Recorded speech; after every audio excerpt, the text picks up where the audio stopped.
America में green card को लेकर एक बहुत बड़ा कंफ्यूजन लगातार देखने को मिलता है। कई लोग इसे सिर्फ लॉन्ग टर्म वीजा की तरह देखते हैं, ऐसा स्टेटस जिसे जरूरत पड़ी तो बाद में आसानी से छोड़ दिया जाएगा। लेकिन अब इमिग्रेशन अटॉर्नीज और लीगल एक्सपर्ट साफ वार्निंग दे रहे हैं कि ग्रीन कार्ड सिर्फ ट्रैवल डॉक्यूमेंट नहीं, बल्कि परमानेंट लीगल रिस्पॉन्सिबिलिटी है। आज इस वीडियो में हम समझेंगे कि ग्रीन कार्ड और वीजा में असली फर्क क्या है, US immigration law green card holders से क्या एक्सपेक्ट करता है, लंबे समय तक यूएस से बाहर रहने पर कौन से रिस्क आते हैं, टैक्स रूल्स कितने स्ट्रिक्ट हैं और इंडियन फैमिलीज को किन लीगल कंप्लायंस पॉइंट्स का सबसे ज्यादा ध्यान रखना चाहिए ताकि फ्यूचर में इमिग्रेशन प्रॉब्लम्स ना खड़ी हो। तो चलिए फिर जल्दी से वीडियो को शुरू करते हैं। हाय, मेरा नाम है वर्षा दुबे और आप मुझे देख रहे हैं एनबीटी टेक एड पर। असल में हाल ही में इमिग्रेशन अटॉर्नी एंड्रियन पांडेव ने वार्निंग दी कि बहुत से इंटरनेशनल एप्लीकेंट्स ग्रीन कार्ड को ट्रायल स्टेटस की तरह ट्रीट करते हैं। यानी उन्हें लगता है कि अगर यूएस में सेटल होना पसंद नहीं आया तो बाद में ग्रीन कार्ड वापस कर देंगे।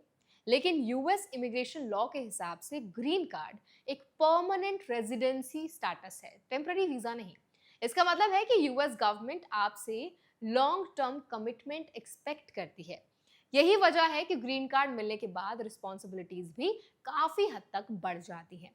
सबसे पहले टैक्स रूल्स को समझना जरूरी है। ग्रीन कार्ड होल्डर्स बनने के बाद सिर्फ यूएस की इनकम ही नहीं बल्कि वर्ल्ड वाइड इनकम भी यूएस टैक्स सिस्टम के अंडर आ सकती है।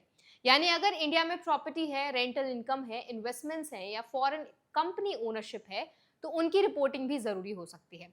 एक्सपर्ट्स ने वार्निंग दी है कि कई लोग सिर्फ यूएस सैलरी पर फोकस करते हैं और फॉरेन एसेट रिपोर्टिंग भूल जाते हैं। लेकिन FBAR, FATCA और फॉर्म 5471 जैसी रिपोर्टिंग ऑब्लिगेशंस मिस होने पर पेनल्टीज कई बार एक्चुअल टैक्स अमाउंट से भी ज्यादा भारी पड़ सकती हैं। दूसरा बड़ा इशू फिजिकल प्रेजेंस का है। बहुत से इंडियंस ग्रीन कार्ड लेने के बाद लंबे समय तक इंडिया या दूसरे देशों में रहना शुरू कर देते हैं, लेकिन यूएस इमिग्रेशन अथॉरिटीज इसे अबेंडनमेंट ऑफ रेजिडेंसी की तरह देख सकती हैं। रिपोर्ट्स और लीगल एक्सपर्ट्स के मुताबिक अगर कोई व्यक्ति बहुत ज्यादा समय यूएस के बाहर बिताता है तो री एंट्री के समय एडिशनल क्वेश्चनिंग, सेकेंडरी स्क्रीनिंग या इमिग्रेशन रिव्यू का सामना करना पड़ सकता है। कुछ केसेस में परमानेंट रेजिडेंट स्टेटस तक खतरे में पड़ सकता है। यही वजह है कि इमिग्रेशन लॉयर्स लगातार कह रहे हैं कि ग्रीन कार्ड सिर्फ बैकअप ऑप्शन बनाकर नहीं रखना चाहिए।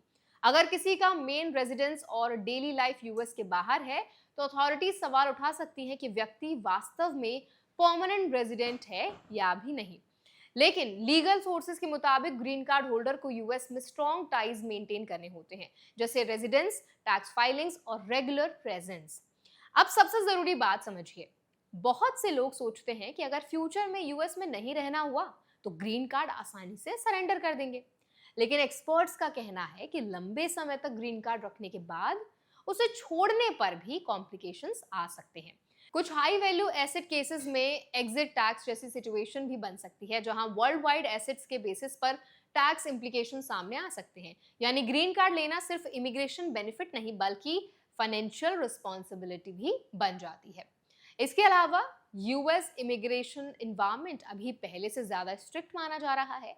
रीसेंट रिपोर्ट्स में यह भी सामने आया है कि अथॉरिटीज ओल्डर इमिग्रेशन रिकॉर्ड्स और कंप्लायंस हिस्ट्री को दोबारा रिव्यू कर रही हैं।